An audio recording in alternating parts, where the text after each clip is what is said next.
Irreverent, entertaining, cool. You're listening to LA Talk Radio.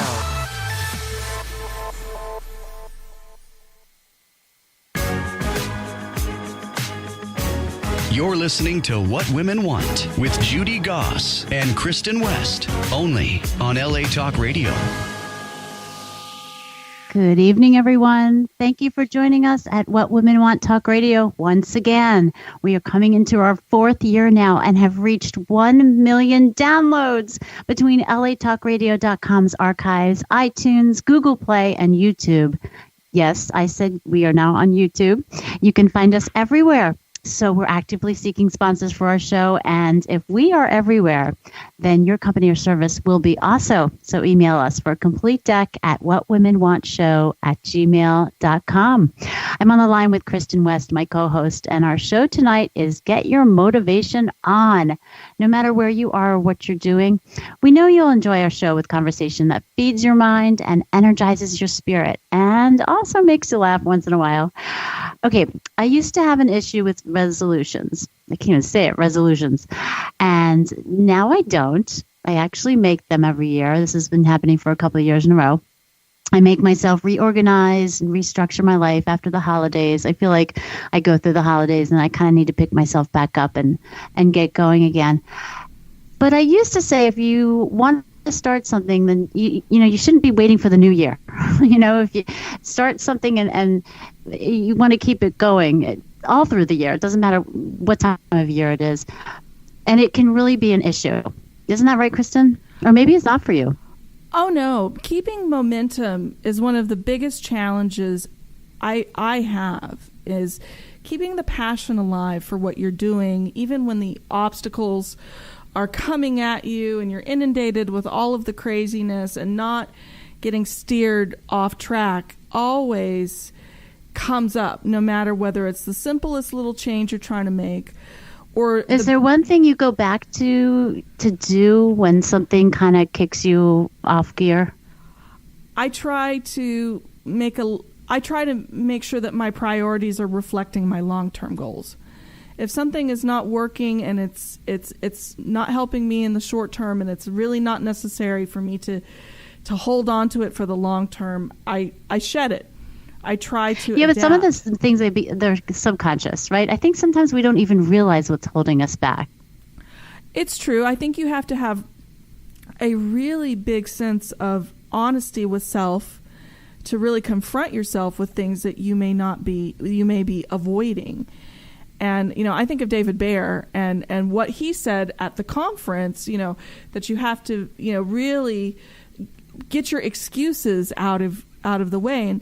And speaking of the conference, last year you had a banner year with the What Women Want conference. And I'm sure our listeners want to know more about what you're up to and doing and have done, because you have achieved so much yourself. I look at your resume and my eyes pop, because it's just like so much stuff. Well, thank you. I appreciate that. The conference, everyone that she's speaking about, is our What Women Want National Conference. We had our first one in Atlanta last year at the Westin Hotel in downtown Atlanta, and it was just absolutely phenomenal. And David Bayer was a keynote there, and so was Dr. Robbie Ludwig. We actually had her on the show last week. She's an award-winning reporter, author, and psychotherapist. And, the conference was all about keep going, and that's one of my motivations, no pun intended, for the theme of this show tonight, is to keep going. And my background comes from the fashion and publishing world. So I was a high fashion model with Ford New York before becoming a magazine editor, and then I couldn't stay away from in front of the camera, and I became a TV host for Better TV, City Buzz, and a few other shows. And now I'm a regular contributor on NBC and Fox. I founded the company What Women Want Networking that I just mentioned 6 years ago. We have several regional chapters spanning from coast to coast. And coming up in this October in Atlanta, say the date, Kristin, yes. It's October 19th through 20th. And we actually just announced that. So I'm very excited to have our second National What Women Want event. And I'm also the mom of teenage twin girls, if that doesn't keep me busy enough. So sometimes I look back and wonder, well, where I am in all this whole tornado of busyness. But Kristin, you too. I mean, it seems like everything you touch, from acting to producing to screenwriting, I see award winning in front of all of those. So it's very impressive also. Why don't you tell us about yourself?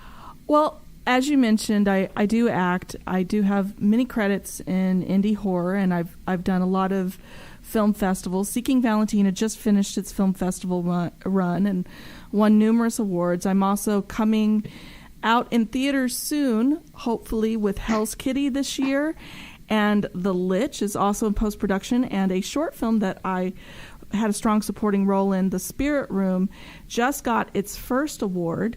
And I'm also working with Domain of Horror and hosting a horror talk show too this year. That's how I opened 2018, was doing some interviews for people in the horror community, which was exciting.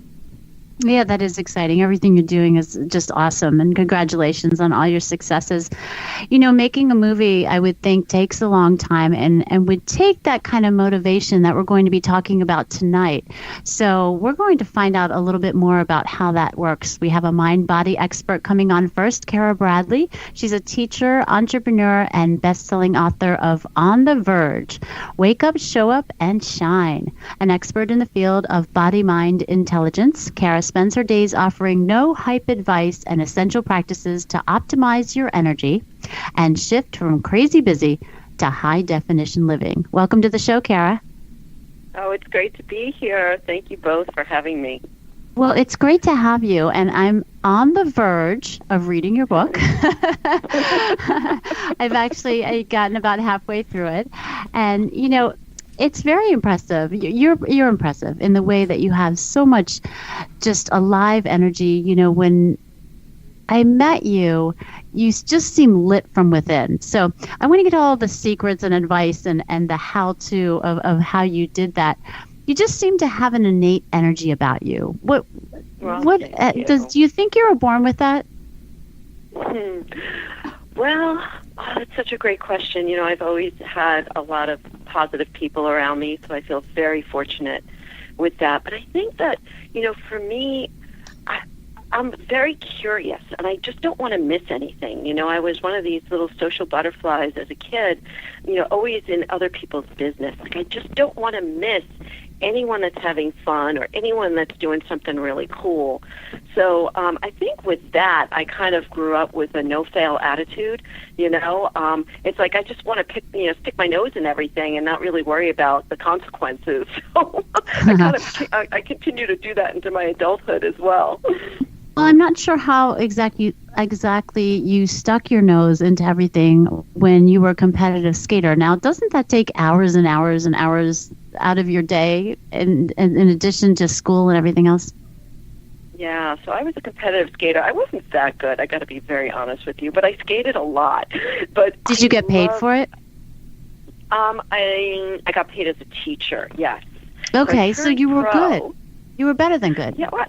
Come on I now. was good. I was good enough. But I loved that time on the ice. I mean, I loved just the camaraderie with other skaters, and I loved the time alone as well. And I think that time alone was really pivotal for me going forward, because I learned the importance of just being very mindful about my state.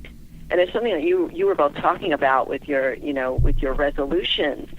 So much of setting resolutions or setting goals or intentions is just really noticing, like being really freaking honest with yourself. Like, how is this working for me? How do I feel right now? What is being called forward for me to feel better or to do better? And so, again, it's that curiosity, I think, that just continues to bubble up from within, because I just don't want to miss anything. I want to be involved in lots of stuff, and so that makes life pretty fun, I have to say. Well, you have a quote, living on the verge is not about doing more, but about being more. Now, how can you be more if you don't do more? Aren't those related? Well, it's one of those, they call them koans, like one of those things like, how does this actually work? In my business, so I'm a fitness coach, I'm a yoga teacher, I'm a meditation teacher, and most of all, I'm just a speaker, and I speak out there to help people, like you said in my intro, to shift beyond crazy busy, right? Every single one of us, including myself, feel so crazy busy all the time, and I gotta be honest, it's no way to live. Like, if we just keep spinning our wheels and get so entrenched in our to-do lists and what I need to achieve and accomplish and be, who I need to be now, we miss the experience of what's happening right now. And so I think it's so important for us just to remember that being is really more important than doing, because at the end of the day, at the end of the life, it's really not about what we've done, but it's about what we've experienced and who we've experienced. And so that keeps me motivated every day, just to show up. Okay, so I have a co-host that has 3 careers, and she, not only it does one project for each career, but I happen to know she has 4 careers at least. I happen to know that she is involved in several different modalities within those, career genres. So basically, she is a radio show host, but she also writes and she produces, and then she's a screenwriter, but she helps edit and all this other stuff. So, Kristin, with someone that's as busy as you, how do you find that balance, or do you? I don't think there's such a thing as balance. My point is, I guess, is that, we get motivated to do all these things, and how do we keep it up? It's very difficult, which is why I'm so glad that Cara's on the show today, because when I was younger, I felt like it was so much easier for me to feel like I was in that zone where I was like totally immersed in what I was doing. And I'm really looking for a way to recapture that, because like you said, Judy, there's a lot going on. It makes me on the verge all the time, on the verge of doing something. Right. Is there a way to feel that again? The thing is, we can't really multitask. And once you've realized that, because we're all doing lots of great stuff. I mean, there's so much opportunity and so many things to read about and learn about and create and contribute. It's beautiful. But when we realize that we can't really multitask, it actually doesn't exist. There's like MIT did research on this. You can't multitask. You could just try to do a lot of things really, really fast. Right. So you know what? I disagree with that. I have twins, and I would not be still standing if I couldn't multitask. Nope, don't agree. Well, you could talk to those MIT folks about that. I'm not going to argue with the mother of twins. But one thing I do want to say, and this is something I've been really working, especially in the last couple of months, is because I get this question a lot. How do I stay consistent? How do I be disciplined? How do I not fall off the wagon with all of these great things I want to do? Because that's the key to success, is staying the course. Right. But the issue is, so many of us have these lofty goals, right? We have all this big stuff, which I think is great because we want to have a carrot out there. But the way I live my life is through mini wins, mini victories. All day long, I have all these little mini wins, like taking the stairs instead of taking the elevator, drinking the glass of water before I drink coffee, making that phone call that's going to take me the next 5 steps forward instead of procrastinating. And so I have all these little mini wins. So it's not such a big thing that I either do or don't do at the end of the day. It's all these little things that, as Kristin said, it builds momentum. So here's the clincher with the mini wins. When you do something that you're like, yeah, okay, cool, girl, you did it, you need to give yourself a mental high five. Like mentally, or sometimes I just throw my hand up there and I just go, yep, you did it, awesome. Because that kind of just self-love and kindness is so important. So mini wins and mental high fives all day long.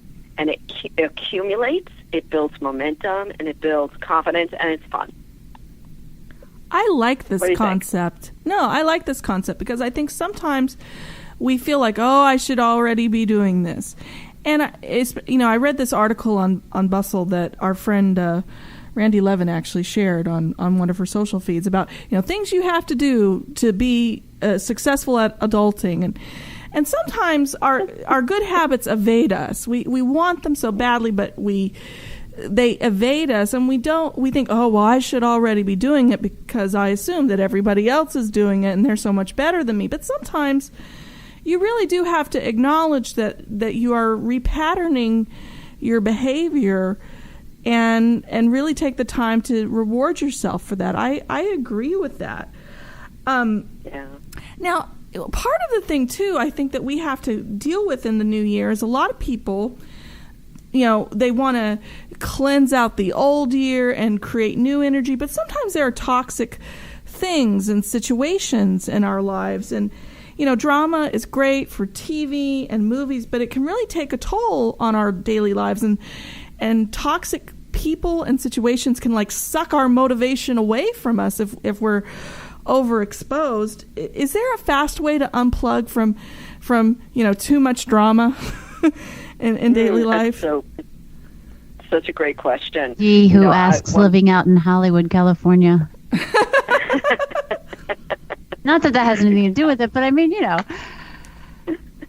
what do you think, Cara? Drama drains us, right? Drama just completely drains us.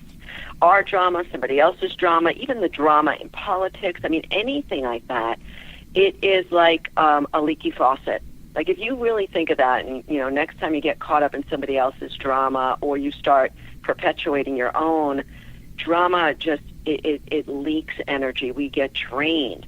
And so here's the little secret that nobody really wants to admit or talk about out there. Oh, I love these.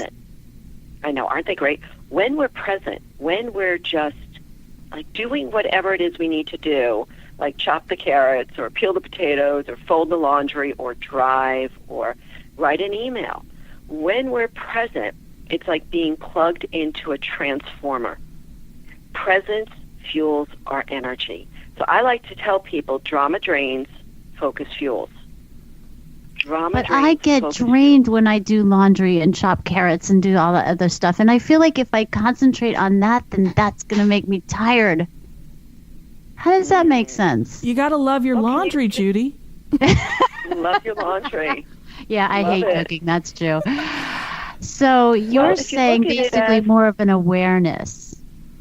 Yes, that's right. Because you're probably thinking of all the other stuff you'd rather be doing. Yeah. Folding the laundry. I'm too busy. You maybe just put on some nice music and just you know what? It sounds crazy, but I use the timer on my phone for everything. And give yourself 10 or 15 minutes. Say, you know what? For 15 minutes, I'm just going to put some music on and I'm going to fold my laundry. And then that little chime goes off. And if you were just there being with your laundry, one with your laundry there, Judy, you may actually feel more energized and calmer as well. You know what? What you're saying makes sense. And I funny enough, I did this the other day. I looked at the laundry basket and I thought, for some reason, I thought it took me 45 minutes to unload a laundry basket. So I'm like, I'm going to time myself and see how fast I can get rid of everything, all at once. Instead, because I was taking a little bit at a time, and it seemed like it'd take me 6 or 7 days to unload the laundry basket. So I thought I'm just going to time myself. 11 minutes. I was I thought it was 30 to 45 minutes that I was taking because I felt like I was wasting my time because I could be doing other things, working and that kind of thing, social media. And I couldn't believe when I did that. So you do have a point there. When you really take it down a few steps, take it back into, I guess, your own awareness. That makes sense. I love this suggestion. Think of it like a brain break, Just think of it like I'm going to give my brain that works so hard for me all day long. I'm going to give my brain a break. And it will refuel. Give it that restorative time. And you'll feel more refreshed afterwards. So you're getting it. See, you already know what you need to do. It's amazing, isn't it? It is. And I think what we're pointing to is it's not necessarily that we don't have enough time. because a lot of people use that as an excuse, and that deflates their motivation. It's more like it's the perception of time that can be our issue. And what I'm interested in is you have something that's called body-mind training. Is that part of it, what you just described with being more mindful about the laundry, or is there more to it? Well, body-mind training is your ability to access your intelligence that comes not only through your brain, where most of us are so focused, but through our senses, through our hearing, smelling, tasting, touching, all of the senses that our body it is constantly informing us with. So body-mind intelligence is, it's dropping from just thinking mind to the whole being. It's back to that being. And what happens when we start to move and breathe and act and speak from our full body, our full being, we do so more effectively, efficiently, and more creatively, actually. I mean, any artist will tell you, they're not thinking of the next note. They're just acting from what they're being called to do. Any artist in any medium. So body-mind intelligence or training is a way to, exactly like we were saying with the laundry, give your brain a break, simmer that down, turn that volume down, and use the rest of your body to kind of experience the quality of the texture of the towel, or the smell of the towel, or the sound, or the beautiful sky that is out the window, and to really just drop into the moment. And what happens when we do that, and this is really fascinating to me, when we're present, not only are we restoring energy, but time slows down. Well, I think we all need that. I know Judy living in New York. I'm here in LA. It just seems like time marches on and on and on and on and on. Yeah, time doesn't slow down in New York City, honey. No, it does not. But it's interesting because what you're pointing to is, I think we're a highly visual culture. Because we're inundated and immersed in TV and movies. People living in the 1500s, they were an oral culture. I'm pronouncing that funky. But they were more accustomed to listening. That was Shakespeare's time. They were more accustomed to listening in order to understand. And I think because we're so visually dominant now, that our other senses are a little bit atrophied, for lack of a better word. So, what sense do you think people need to cultivate that being more? What sense do you think people need to drop into more? Is it touch? Is it taste? I know we're talking about motivation and weight loss a little bit later, but do we need to dive more into taste? Do we need to dive more into touch? Do we need to dive more into sound? What's missing? Yeah, exactly. All of it. We're just so caught up in our heads. We're often anywhere but in the moment that we're living in. And so when we can smell the coffee as we're drinking the coffee, look at the sky as the sun is setting, pausing to allow our senses to emerge, to come online. I call it in my book and in my teaching, high definition. It's high definition reality. It's like, do you remember when our TVs used to be analog, right? And then we went to high def, digital. And do you remember those few months, and we're all like looking at our TVs like, oh my God, it's so sharp. Well, that's high definition. And when we're not so caught up in busyness and doubt and fear, we actually access all of our senses in a high definition. And life just becomes more brilliant. Doesn't mean life is always peachy, because, it's not all peachy for all of us anytime. We go through highs and lows throughout the day, but everything seems more vivid and more alive and more vibrant and more relevant. And this is what I mean about living on the verge, and this is what I mean about using the present moment to continue to motivate us and create this momentum in our lives. I love it. And we can get your book On the Verge on Amazon. Sure. And where else? Amazon, Barnes & Noble, sold everywhere. Books are sold. I have an audiobook, and I read the audiobook. I was really kind of emphatic about that. I actually had to audition for my own audiobook. Really? To make sure, oh, my goodness. Isn't that crazy? Well, that is it's crazy. but it's really the perfect combination of mind and body and spirit.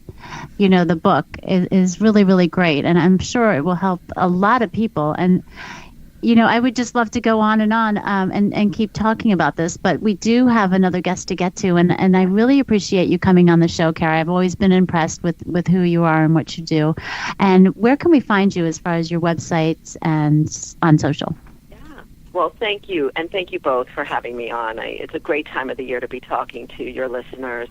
So my website is www.carabradley.net, N-E-T, and I also have a weekly podcast, and I talk like 10, 15 minutes about all of these subjects. I just get out in front of a mic by myself and chat. So you can find me on my podcast, which is also called On the Verge. Well, you're very consistent. So thank you again for coming on the show. It was a pleasure to have you. And Thank Kristin, you. I can't wait to bring on Bern now and see what she has to say about all this. I know. Bernadette Fisher is the author of the little book, of Big Weight Loss, 31 Rules to Live By, which is a quick and simple guide to big weight loss.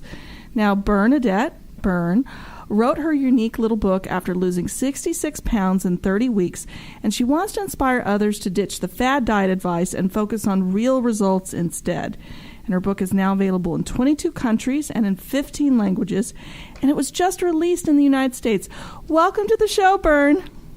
Thank you. I'm glad to be here.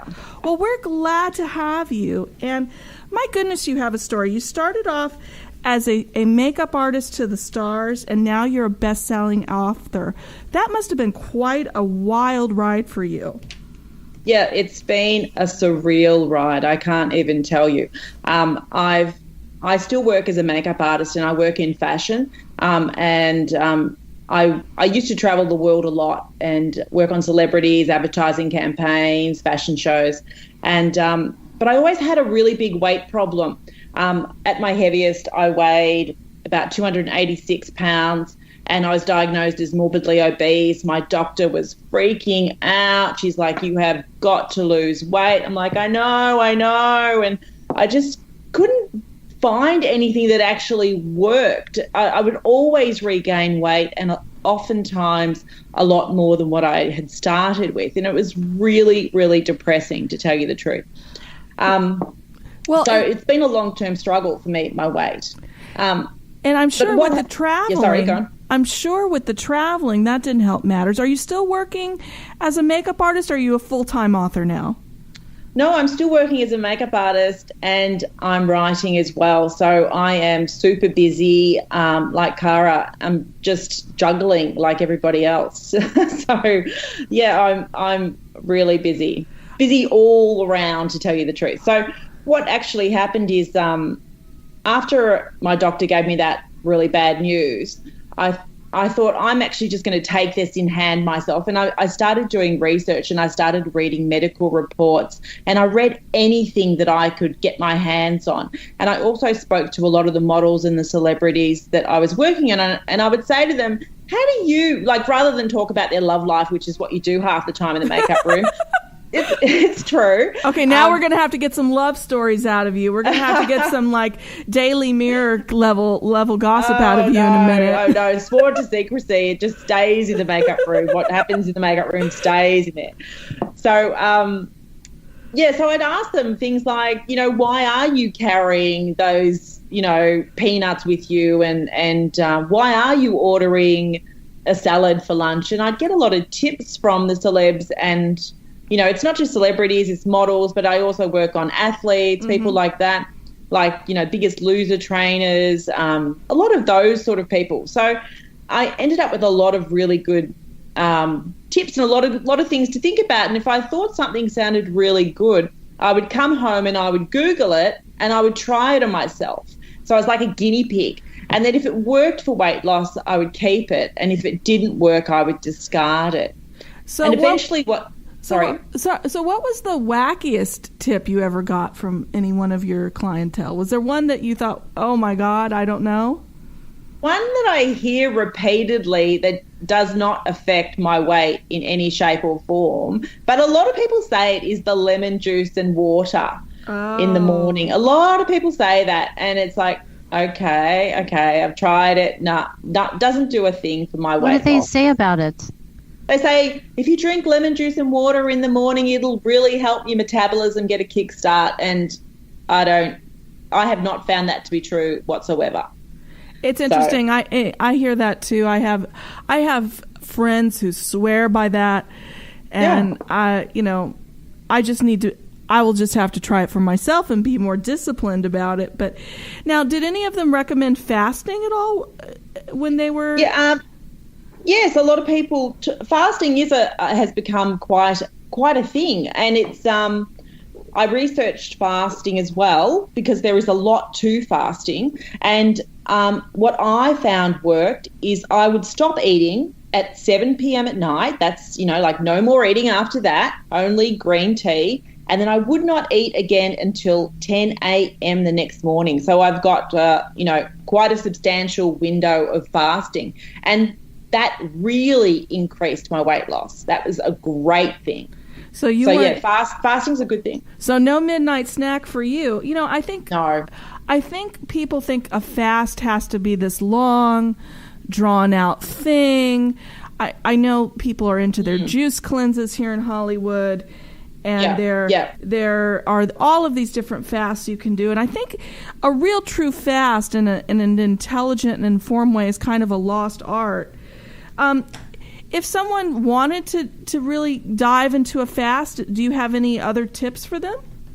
I wouldn't do a juice fast because for me, if you're juicing, you're taking all of the sugars out of the fruit and you're getting rid of the fibre. You're not taking the fibre.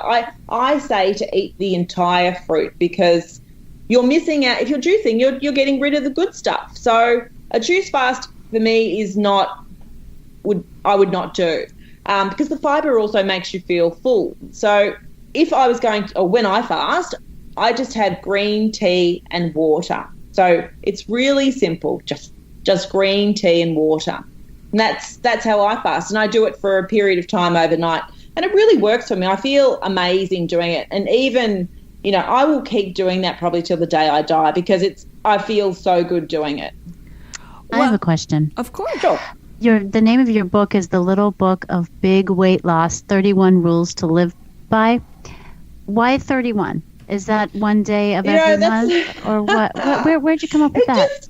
31 is what I ended up with. So what happened is when I was searching for a way to lose weight sustainably and durably for the long term, I just ended up with this is what I ended up with doing. So once I wrote them all out, I'm like, okay, well, there's 31, so it's got to be 31. So that was it. It just ended up being 31. There was no. There's going to be some kind of spiritual or a geophysical explanation for that. She just had 31. All right, then. Kristin, carry on. Nothing to do with that. You know what it was? She had 31 great models and celebrities in her life that clued her in, plus her own hard work and determination. That is what caused this. There you go. Yeah, well, maybe. But no, there was actually no pre-planning because I actually never intended to write a book. So what happened is I would go to the school pickup, right? And I've got a daughter who's 11, and I'd get the mums come over to me and they'd say to me quietly, what have you been doing? You've lost so much weight. And then I'd have to write on sticky notes like, okay, do this, do this, do this. And then inevitably I'd find that they would send through email asking a bit more. So eventually I clicked that the world is bigger than St. Joseph's Mothers, right? So it's true.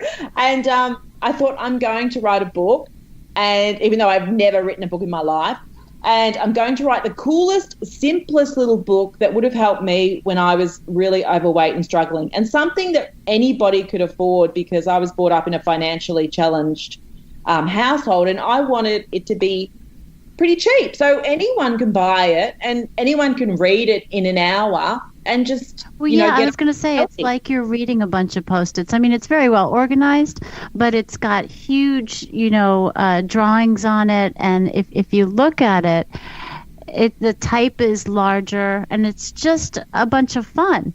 Yeah, it's fun. Yeah, and I can see why people... Yeah. What's that? I just don't see why weight loss has to be boring and confusing. Why not make it fun and why not make it simple? Because it actually is pretty simple. I mean, so many diet books seem like they were like a treatise written by an ancient Greek philosopher. When you get into them at the bookstore, you're just like, I don't even have time to, I have to read this and I have to weigh this and I have to do that. I mean, it can be exhausting to look at.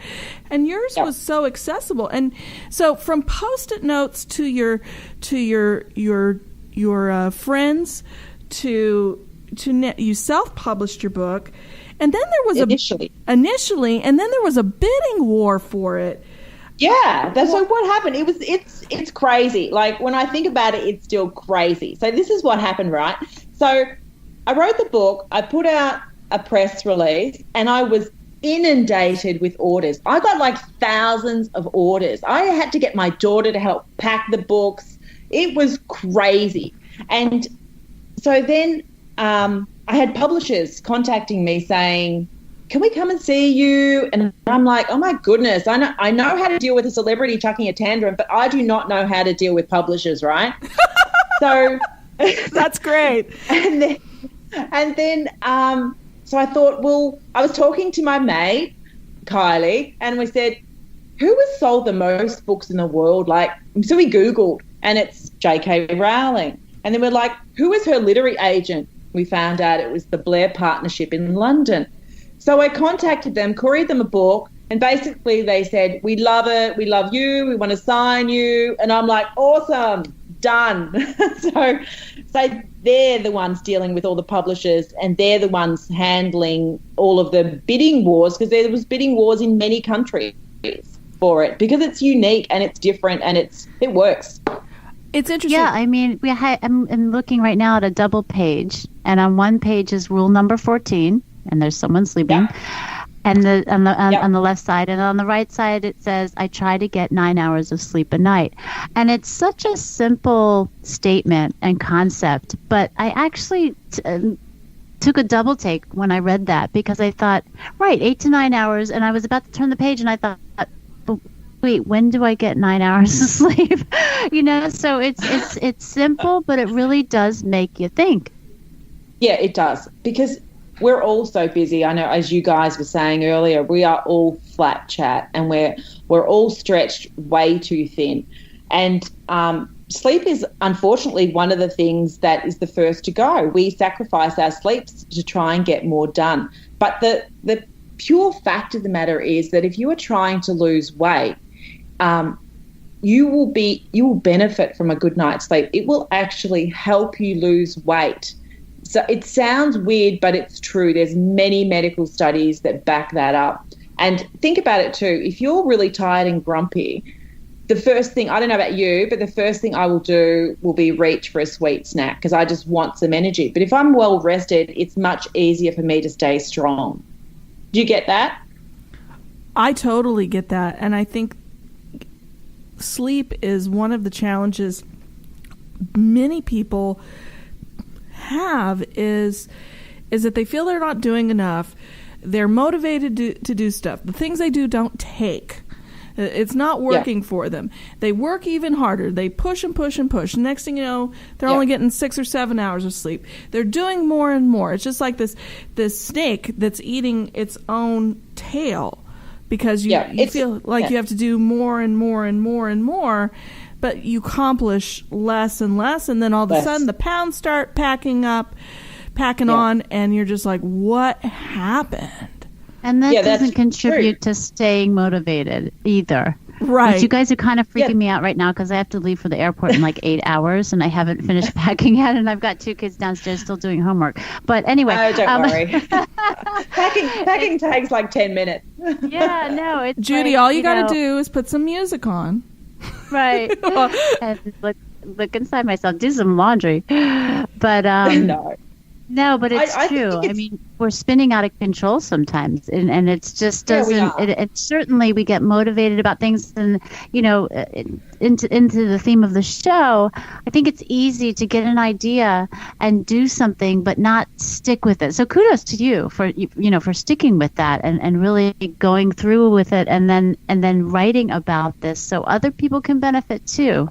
Absolutely, I'm all about trying to help other people who are in the same situation that I was in. I just want other people to know that it is reasonably easy to lose weight. You just need to do a few things. But one of the main things, a point I want to really make, is that we women tend to put ourselves last. We just do it all the time. And I think if you can actually make yourself a bit of a priority, then you will probably be a better mother. I'm a better mother for being in better shape, for making myself a priority. Do you understand what I mean? I do. Absolutely. And it makes us stronger too, and it more productive. And it goes back to what Cara was saying too. If we take care of ourselves, then we have more longevity. And like you said, if we can sleep 8 to 9 hours a night. I'm going to say 8 to 9 because nine's a lot. But I mean, if we can do this, then I feel like we can just stretch things out longer, and then time does slow down a bit for us in a way. Yeah, it does. I think when Cara was saying earlier about being in the moment, I think there's a lot to that. I feel that we are so busy running around with our lives that a lot of the time we're not noticing the beauty and the sheer joy of life right in front of us. And I totally agree with her there. I want to ask you a question about these tips because I'm intrigued by them. Of course, I'm going to have to get the book now, but was there a tip that you got from someone that you thought was too good to be true and it still worked?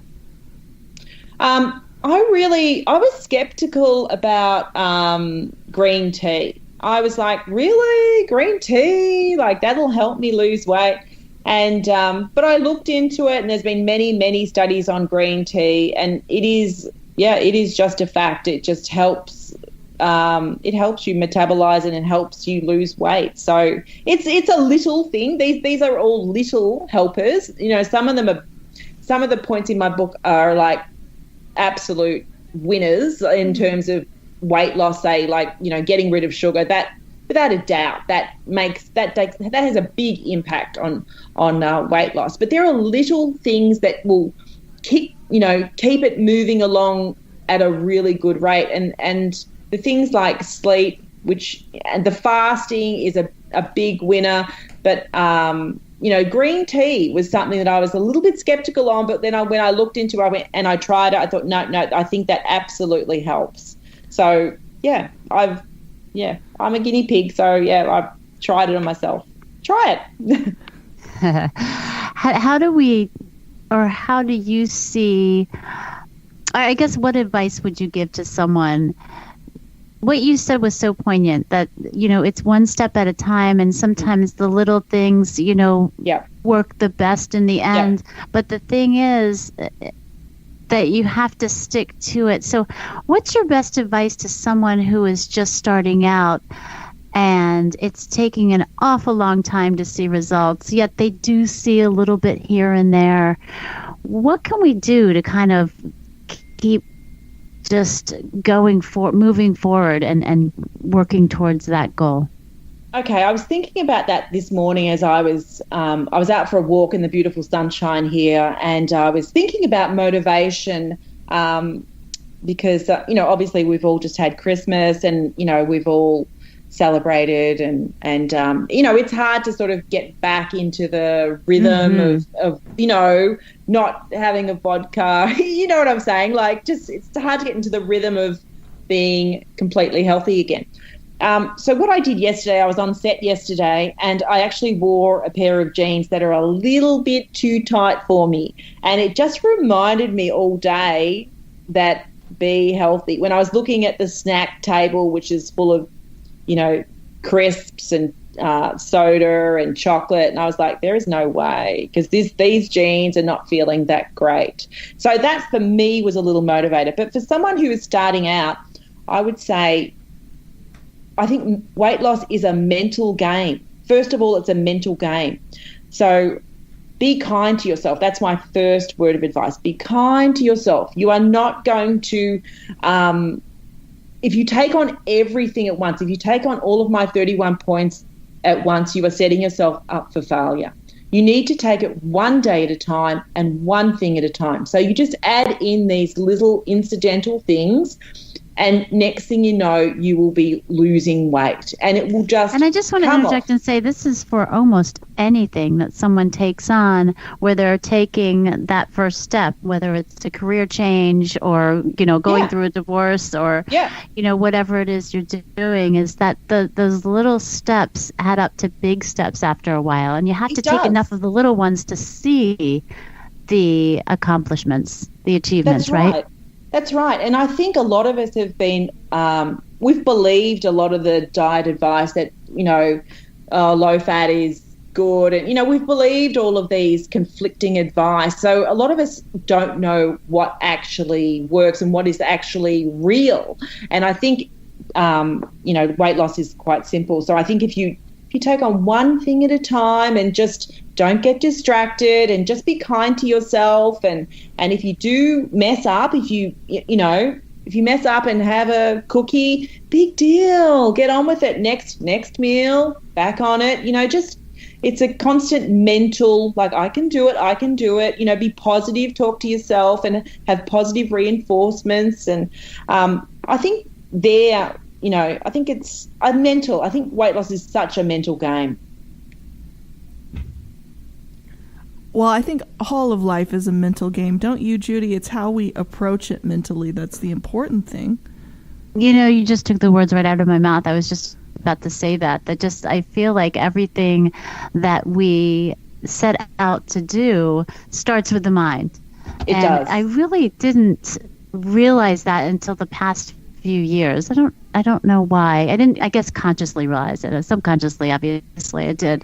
But I didn't truly, believe it to the depths of my soul that what I set out and start thinking is what I'm going to become. So it's been very liberating, going through that process. And like I said, with really anything that you do, but especially weight loss too, I mean, you have to really set your mind to it, and it is such a consistent and arduous process. It is consistent, but it's a great process. I guess it depends how you look at it. I try and look at it as like becoming, I am trying to be the best me I can be. So I'm trying to be the best mother and the best good at my career, and if you are not making yourself a priority, it's very hard to make that happen. So I think weight loss, for me, this weight loss journey is such an awakening. I feel like my brain is fully awake. It's very hard to explain to you. It's like I have been sleeping for, 15 years, and now it's like I'm awake and I am fully living or lifing, someone said to me the other day. So it's such a great journey, and I'm trying to enjoy the journey of, my life and my health. So, yeah. And we only have about another minute left. So I wanted to get where we can buy the book. It's been released, right? Because yes, I was has. one of the fortunate ones to get it, I think, before it was released here in the U.S. So that was exciting. So you can go on Amazon and all over the place and buy your book. Right. And what's the best website and social media to find you? So you can find me at thatdietbook.com, and you can also follow me, if you like, on Instagram at Little Book of Big Weight Loss. The links are on the website. I just give a little bit of motivation each day about what I'm doing. But yeah, Amazon as well, and all good bookstores. It's bought out by Touchstone Books, Simon & Schuster in the US, who are great. Get your motivation on. I love it. Well, it's so great to meet you, Bern. I feel like we're, best friends at this point, calling you Bern. No. Thanks for the chat, guys. Absolutely. You were a delight to have on the show. Thank you for taking the time to come on. And next week, we are talking about pot, believe it or not. Yes, we have a lawyer who is working for distribution centers around the country and a mom who wrote a book about why pot is not what we were taught. So we're going to demystify all of these thoughts about pot, and I'm excited to hear from these insiders from this rapidly growing industry.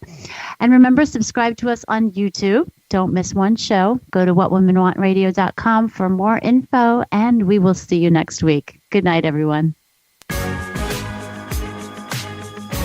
You're listening to What Women Want with Judy Goss and Kristin West, only on LA Talk Radio.